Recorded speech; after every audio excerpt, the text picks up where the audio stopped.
Hello and welcome to this episode of Pipeline to Profitability. I'm Alan Ferguson. This podcast is proudly sponsored by Service Success Academy. So today I'm joined by Christian Devlin from Avery Sons Plumbing and Tankless in Myrtle Beach, South Carolina. Now, this is a pay it forward episode, meaning I was blessed to have been on Christian's podcast, which was the Ethical Contractors podcast about 5 years ago. I do recall being the following podcast to the legendary Charlie Mullins from Pimlico Plumbing. And Christian has got an amazing story. And today he's going to talk about his successes as well as some of his failures. So Christian successfully built and sold several service companies, and he's on his way to do it again. So let's welcome Christian to the podcast. Hey, Christian, really want to thank you for joining me on the Pipeline to Profitability podcast. And yeah, I'd love for you to not just tell me, but tell our podcast listeners a little bit about Christian Devlin and your journey and what's happening in your world, man. Sure. Yeah. Thank you so much for having me. I've been listening to Pipeline to Profitability for a long time. You're the OG podcaster in the industry because you were doing podcasts before podcasts were cool. So I think everybody should definitely do your show because you're not just jumping on the bandwagon. But anyway, a little bit about myself. I'm on my third business now. I started in business in 2005 with a new construction plumbing company. And believe it or not, we did $11 million from 2005 to 2010, and I didn't make a dime. Wound up bankrupt, had to send a lot of trucks back to the bank. So I had to start back over with no money, hustling in the service space because I still had my license, I still had a phone number, and all I had left was my name, and people knew that I was going to do what I said I was going to do. So I built up a little business in the Myrtle Beach area, population about 500,000. Had 7 trucks, and I sold that in 2018. Wasn't a huge exit, but it I took 6 months off. Just recalibrated, figured out what I really wanted to do with my life. I started another business in the Charleston, South Carolina area. And it was pretty small, and I put it up for sale, and I sold that in December of 22. And now I'm starting a new venture in the Myrtle Beach area again because my non-compete's up. And I think I'm going to go for it this time, and gonna just follow the advice of wise people like yourself and others in the industry, and just use the formula that breed success all over the nation. So Love it, Christian. gonna do that.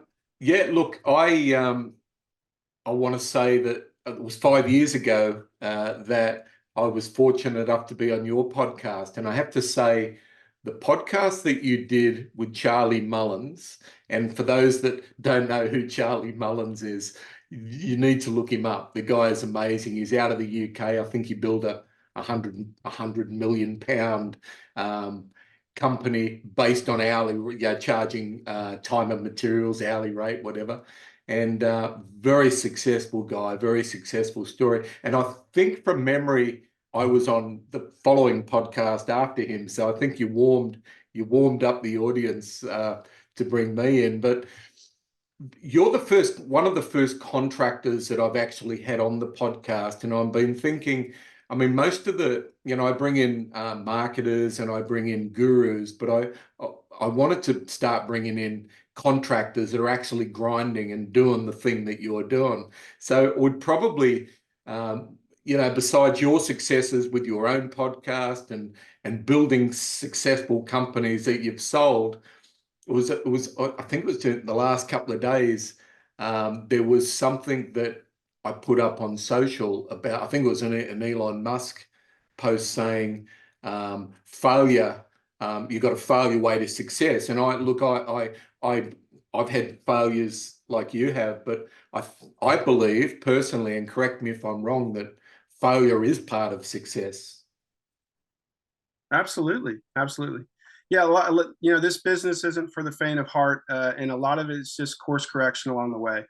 And there's a lot of people, they have to have the whole entire plan laid out in front of them, and then when things go wrong, they give up. So I don't think people really go out of business in this industry. I think you just flat out give up, and it's the resilient that survive, because this business will hit you with sucker punches and hit you in the gut every single day, because there's just so many surprises around every corner, because you're dealing with humans. You have to one, you have a mobile workforce. Two, they have to have a good bedside manner, and three, they have to be technically competent.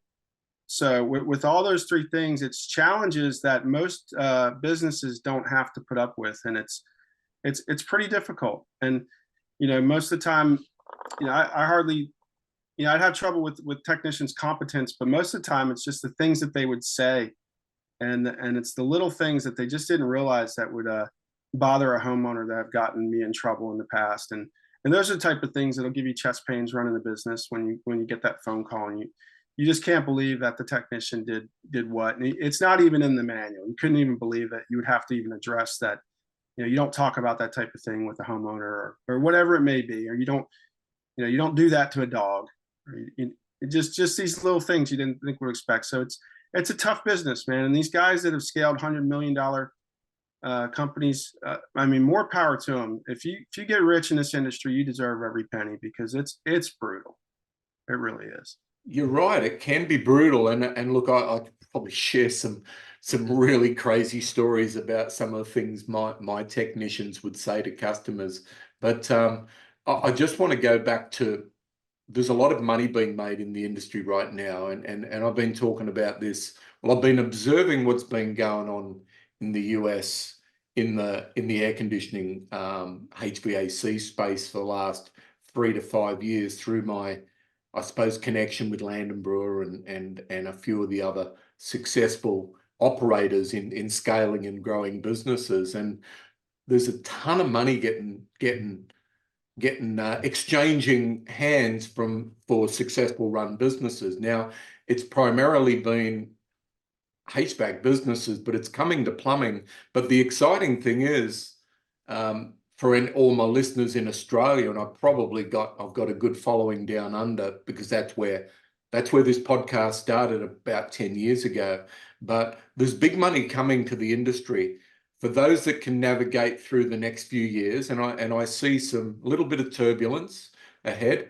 Probably we're in it now, due to just the lack of confidence in the world. But the operators that can run profitably and keep growing over the next few years are going to be very, very wealthy. But then selling your company, I mean, you've done it, and I'd love to tap into that a little bit more, Christian. But those that can get through the next few years, put some good profits to the bottom line, show that their business is running systematically, and will be in a very, very good financial position, I believe. Absolutely. Yeah. So I've sold the businesses, but my exits weren't the likes of Ken Goodrich and others that have had these, huge exits that you could, were like, I guess, earth-shattering numbers. 500 million for Gettle. Yeah, 500 million. US. So nothing close to that. So I don't have any advice to give along the lines of being able to sell a $500 million business yet. But this next venture, possibly, we'll see. But yeah, there's just this is things that grow and break are great businesses. So you got hair grows, the barbers are always going to have work to do, and the landscapers are always going to have work to do, and things that break. So the plumbing breaks, the HVAC breaks, and these are great businesses. And why wouldn't this private equity get into it? Because it's a sure thing. And it's the company that's doing $20 million a year or $30 million a year, their phones just ring off the hook, and they ring even more and more and more and more. So when you're doing a good job, it's the exponential growth of a business is unbelievable. And when I sold my business, I got out at the times when it was had become more than one person could handle.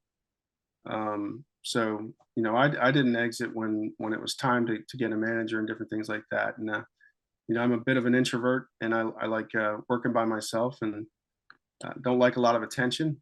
And so that's when I sold. It's 7 trucks was about all I was willing to put up with. But then I did have somebody accept my offer on the sale of the business, and that's why I exited. So I do enjoy building a business, so building a brand, building the goodwill in the community, and just the challenge of getting off the ground is very, very fun for me.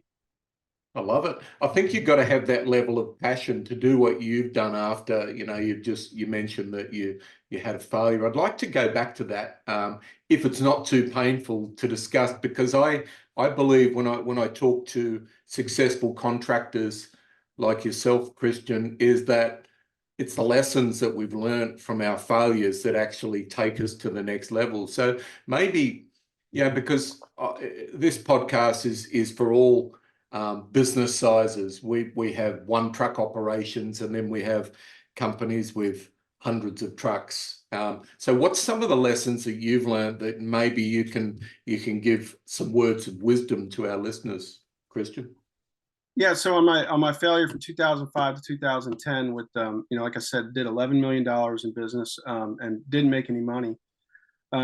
One, you have to keep good books. So I'm in my early 20s, and I'm getting millions of dollars of work thrown at me, and stacks of invoices coming into the office like that of what I have to pay, and POs coming in for jobs to get done. And you can have millions of dollars just flowing through your hands. So you have to keep good books. And two, when you know that things aren't good and they're not profitable, you need to hit the brakes. And it doesn't matter who is offended by that. It doesn't matter if it's the customer, if it's the employees. Do whatever you have to do, because at the end of the day, when I went belly up in 2010, the only people that were there for me were my family. All these people that were taking me out to lunch and sending me on Jamaican vacations. That's a real thing. Ferguson sent me to Jamaica. These people are not there for you at the end of the day. So you need to be a little bit shrewd and selfish in this business, and you got to do what's right for you, and you got to do what's right for the bottom line. Because when the banks come knocking, when the tax man comes knocking, when the suppliers come knocking, nobody is going to be there for you. So look out for yourself, look out for your family, look out for those. Look out for the type of people. Look out for the people that'll be changing your diaper one day when you're 90. So if the person that you're worried about what they think of you is not on that list, don't worry about what they think of you. Do what you have to do for the business. So if you had the ability to turn the clock back to that time when you realized, the invoices were stacking up and the purchase, what advice would you give if you had the opportunity to do things differently? What would be the main area of focus? Would it be knowing your numbers better? Would it be more focus on net profit rather than total sales? What's some of the things that you would recommend to anyone out there that's probably where you were, and they feel that that's where they're at now? Yeah, so business is easy. So if you start a lemonade stand, you know that the lemonade costs you $1 and you could sell it for $2. You have $1 worth of gross profits. But the problem with the big business, like a new construction businesses, is that if you're paying by the hour, you have a variable in there. And you need to do whatever you can do to take the variables out of the business. So if the suppliers are raising prices on you one day after another, and you don't have somebody watching that, that's one way that you can lose money. And the other way is guys milking the clock. So what I would have done, I would have hit the brakes. I would have paid everybody by the job, by the piece. I would have known exactly what it cost me to do a house. I would have known exactly what it cost me in every aspect of my business. I would have sold all the trucks. I would have made the subcontractors drive their own trucks, and I would have locked in exactly what it cost me to do a job. And that principle is universal.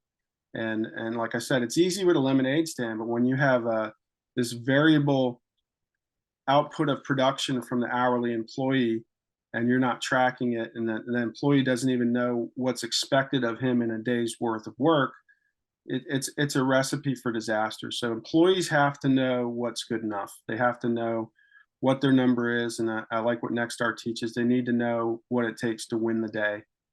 So everybody gets a number as to what's expected of them for output, and I would have definitely done something along those lines. Okay, so back then you were doing you were doing some like construction as well as residential, or it was mainly just construction type work? It was all residential new construction. We Okay. dabbled in I hired one service plumber, and everything I learned about service plumbing I learned from him, but he taught me badly. So even his theories on what it takes to run a service business were bad. But he was a service plumber. He could fix anything, but he was nobody I could learn from. So I knew that my path to salvation in the plumbing business was to be working for the end user. But it was a little too late. When I actually brought that guy on. So we were churning out hundreds of houses a year, working for national builders, and we did a good job. Don't get me wrong. We could crank out some work, but the money wasn't there. Interesting model. I mean, we used to do that sort of work as well. Well, I can tell you straight up, we never made any money with that type of work. And whenever a builder didn't pay for whatever reason, that was any profit that we were making was wiped out. But I came across a really interesting business model, and going back a few years, it was probably 15, 20 years ago. Fellow runner, it was a $10 million. He said, look, I do about $10 million a year. I only work for the big building companies, like that would building houses in mass. He says, I'm always the cheapest. He said, my price will undercut anyone. Back then he was doing a complete house for about 7,000, 8,000, whatever it was. I said, wow, how, I mean, and he says, I make 30% net. I'm going, wow, how the F can you be the cheapest and make 30% net? And he said, it's easy. I control everything. I subcontract out all the work. So I have a plumber that comes in and does the drainage, and he'll do it for X. I have someone comes in and does all the pipe work. And he says, everything is planned out, and I make my margin on top. My costs are fixed. The only variable is, with maintenance, he might have to go in and do a warranty repair or something. He said, I make 30%.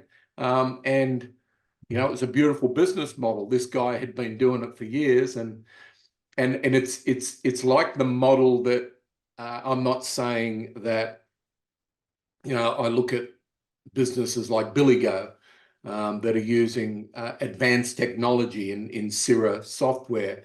And, the founder, Billy Stevens, has said to me before that he can be considerably less than his competition and still put 30% net to the bottom line. And it's all about controlling costs. And I mean, that's something, and, utilizing margin pricing over flat rate pricing. And I'm not too many contractors I've worked with. I mean, flat rate pricing is the norm, but the whole margin pricing model is something that I'm really fascinated about right now. So tell me, I'd love to know a little bit more about, you then ventured into podcasting, and you managed to get the famous Charlie Mullins on your podcast. I'd like to know a little bit more about that, and how you ventured into doing, having a service company, plumbing, and then venturing into podcasts. I'm curious, Christian.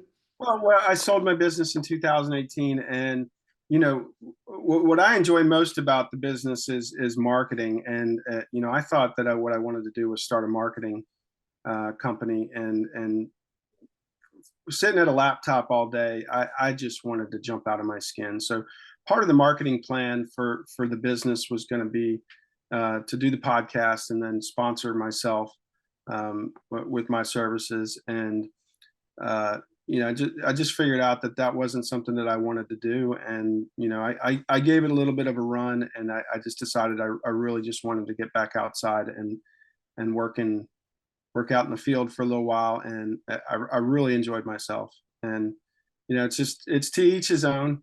And but I did like venturing into the podcast. And Charlie Mullins, man, that guy, he's a lesson in personal branding. The guy, he looks like Rod Stewart. He calls himself the Millionaire Plumber. He's written the book. He's completely followed the recipe for personal branding, which much like Tommy Mello does in the States. And he's just followed it to a T. So it's a real good lesson in personal branding from that guy. And I got Ellen Rohr was one of my favorite interviews. She's a legend, and just so much wisdom there, and she can simplify this business and just makes it understandable for dummies like me. So she was a great interview, and yourself as well, and interviewed a lot of great people there.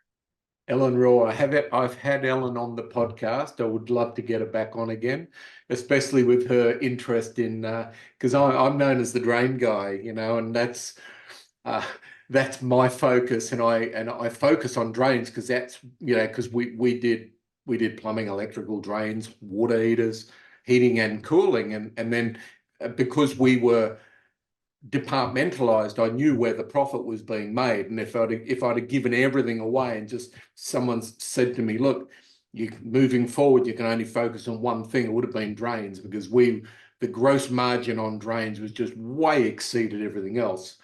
So to get Ellen back on the podcast, because with her involvement with Zoom drains, would be fantastic. But Charlie Mullins, yeah, very interesting fella. I haven't had any luck connecting with him yet, and I'm going to keep trying. So I'd love to get him. He might be completely out of the industry now. I know he sold out big multiple, big sale a couple of years back. His book was just probably, of all the books I've read from industry expert, his was probably one of the best. And yes, he was a brand amongst himself, I think, at a way higher level than anyone else I've encountered. Tommy Mello's good, I get that, but Charlie Mullins was just, and the way he run that company, Pimlico, I think, Pimlico Plumbers, worth looking it up. Still haven't gone to flat rate pricing, which was interesting, but yeah, no, I appreciate you having me on your podcast. Let me just think, it was the Ethical Plumbers podcast or something along those lines? The Ethical Contractors Alliance. Right. Okay. Yeah. Crazy how, I think it was a year after I did that podcast with you, I had a punch up with a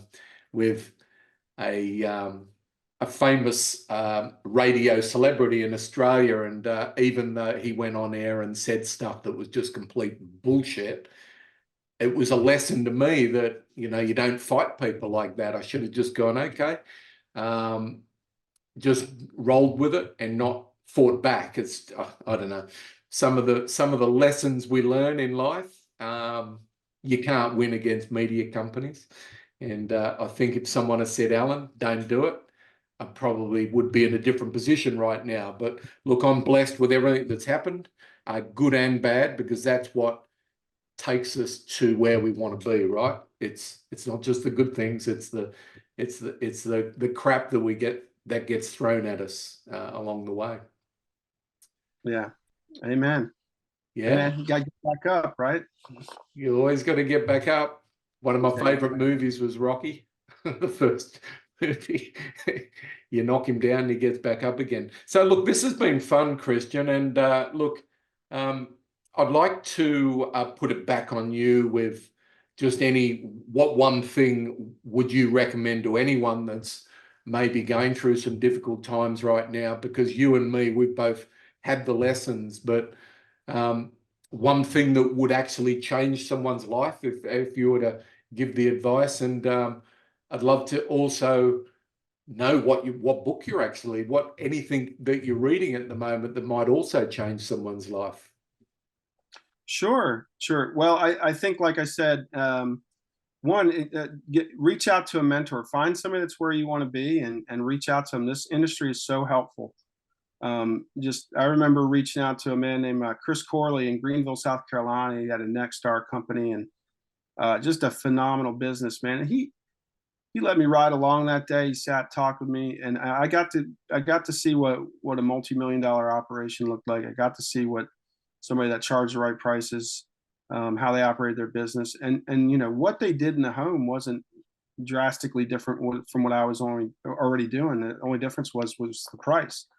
So it's completely within your reach to drastically change the profitability of your business just today. And the thing is we think when you own your own business, you think you have these rules to follow as to what is acceptable in the marketplace. But you know, it's like your own country. You get to make your own rules and laws. Just run the business the way that you see fit. And like I said, you have to look out for yourself. And there's really no rules. There's no going rate. There's no we have to be open. I mean, if you only want to be open on Tuesdays and charge $500 an hour, go for it. It doesn't matter. You don't, there's just not some laws that you have to follow. I'm not saying that that would be a good business model, but if you found it and it worked for you, that God bless you. You know, some people will only do drains, only do water heaters, or whatever it may be. And if there's a service that you're doing that you find is not profitable, stop doing it. You know, I stopped rebuilding kitchen faucets a long time ago. You know, it's not good for the customer. It's not good for us, because we would wind up having to go back to it 3 weeks later. It was fixed when we left, but you know, you just learn these lessons. Like, this is insanity. I'm not doing this anymore. This isn't profitable. And you know, the customer, you know, they have to do things. They don't have to say yes to you, but if you have a policy in place as to how you do business and what you believe is best for you and best for the company, it's not on them to tell you that that's not the way you do it. And you say, no, this is the way we do it. We always change all three of these parts at the same time. We won't change one of these parts because they're all the same age. And it wouldn't be fair to you to have to call us back in another month to change this other part and have to pay us for another trip, et cetera, et cetera. So, you know, you have to learn to do what's right for you. And it's hard, because if you're the type of person that cares about what people think, like I am, you constantly have to refocus and remind yourself that this business needs to serve you and your family, and it's not worth doing if it's not profitable. Love that, Christian. Yeah, build a business that serves you and your family. That's perfect. But the takeaway I got before you move on to a book recommendation is find someone that's where you want to be, and there's plenty of people out there that are willing to help in the industry. And yeah, I know you're one, and I try to help where I can. That's good advice. That's great advice, my man. Yeah, like I said, this industry is full of people that are salt of the earth, and they've came up through the ranks, getting their hands dirty, and they don't think they're better than anybody else. And man, just reach out to anybody. But as for the book, I'm a prolific listener of audiobooks. You know, I just finished one by Jack Tester, the former CEO of Nexstar, called I think it's on Shoulders of Giants. That's very good. So that's the latest book that I listened to. But in terms of all the books that I've listened to or read, I think the one that would be most beneficial for a business owner, employee, salesman, you name it, is How to Win Friends and Influence People. I don't think there's any other book that can really just change everything for you. It really gets I think business is all about psychology. It's whether it's psychology in your marketing, psychology with your employees, or psychology with the homeowner, how you're perceived by employees, how you're perceived by the homeowner, how the market perceives you. And basically, if sales is giving somebody the courage to make a decision to go with your company, and if you believe that you're the best option for the homeowner, which I believe I'm the best option for the homeowner, you need to learn how to influence them in that direction. And that's an ethical thing to do, because if you leave them at the in your area who could be shysters and rob them blind, or not do a good job, or God forbid burn down their house, whatever it may be, that's bad. So you want to try to give them the courage to make the decision to go with your company. And that's what sales is all about. It's convincing people on a psychological level that to trust you. You're breaking down the barriers that may be in place of confidence that they have in you. And that starts from when they first hear about your company.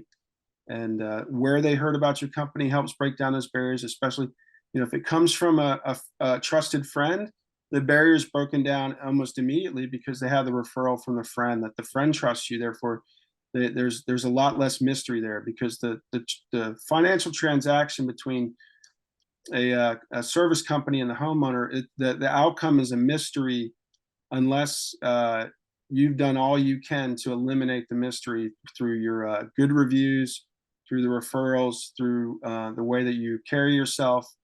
It's just a million different factors that play into what's going to make the sale.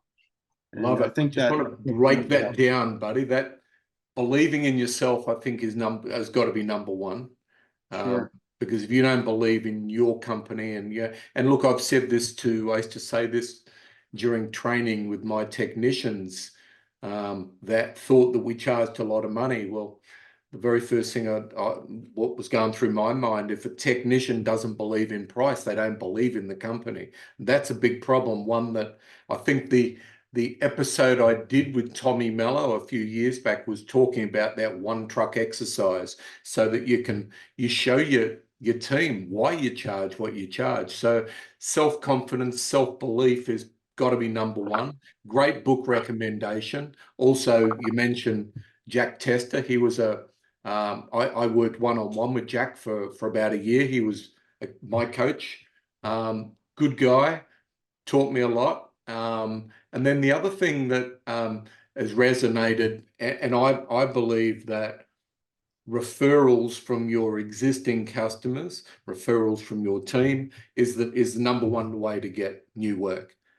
That's, if you can find a way to get your customers, your staff to recommend you won't have a problem in business. Absolutely. Knock their socks off and you'll get the referrals. But I'll just say one thing about the pricing issue. In India, they have a caste system, and you're born into the caste. And if you're at the low end of the caste, you cannot get out of there. And in society, and I think it's human nature, it's probably true in Australia, it's true in America, there's a caste system. What's unspoken though. And we believe that it's okay for the neurosurgeon, which I think it's to make the most money or to make a certain amount of money. And we have a self-esteem issue in the trades, and we fall into this caste system where we believe that that we're in the bottom caste, and that there's an amount of money that we're not allowed to make above that. You'll even get in these groups, and the guys will talk about price, and they're saying, I could never sleep at night charging X. But the thing is this is a free market, and if you haven't lied to anybody about what they need, and you both agree to the price, and you complete the work, and it was all decided upon beforehand, and there was nothing that was hidden from the discussion or hidden off the table, you should be able to make as much money as a doctor, as a lawyer, as anybody else, because like I said, we're all just humans, and we're not in the caste system. But this, society would have us believe that we're in the bottom of the caste because we get dirty and we didn't go to college. But like I said, thank God we live in a free market, and we should take every advantage of that. I always say, what good is a lawyer and a doctor to you when your drain's blocked? I mean, exactly. Yeah, there's an episode of South Park. It's hilarious, man. But they got the guy rolling into the Home Depot, and all the geologists and the people that have their degrees are begging him to come fix their oven, and none of them can get it to do. So it's satire, but it's so true. It's hey man, we know how to do something the rest of the world doesn't know how to do, and that's the same thing as the neurosurgeon. The neurosurgeon knows how to do something the rest of the world can't do. So, and that's how this economy works. So love it. Take advantage of it. Well, thank you, Christian. I really appreciate you coming on board. It's taken a while, but I know you've been busy, and I'm really I'm honored that you've been able to join me. So I want to thank you again. If there's anything else you want to close out with to our listeners, now's your chance. Like I said, just you can't live your life in fear. And like I said, whatever it is that you're doing in your business today that's hurting you, that is not serving you, just stop doing it. Stop doing it today. Stop doing it tomorrow. And like I said, look out for yourself, because like they said, you put the oxygen mask on first before you try to help anybody else on the plane, and that's what you have to do. Like you're useless if you're broken, bankrupt. So you'll be able to help a lot more people having a profitable business. So start there. Absolutely. Thank you, buddy. All right. Appreciate that. So looks like this is a wrap for this amazing episode of Pipeline to Profitability. Thank you, Christian Devlin, and thank you everyone that's joined in. Look forward to seeing you all on the next podcast. Take care, my friend. Look forward to catching up with you. I'm back in the US. All right, buddy. Cheers.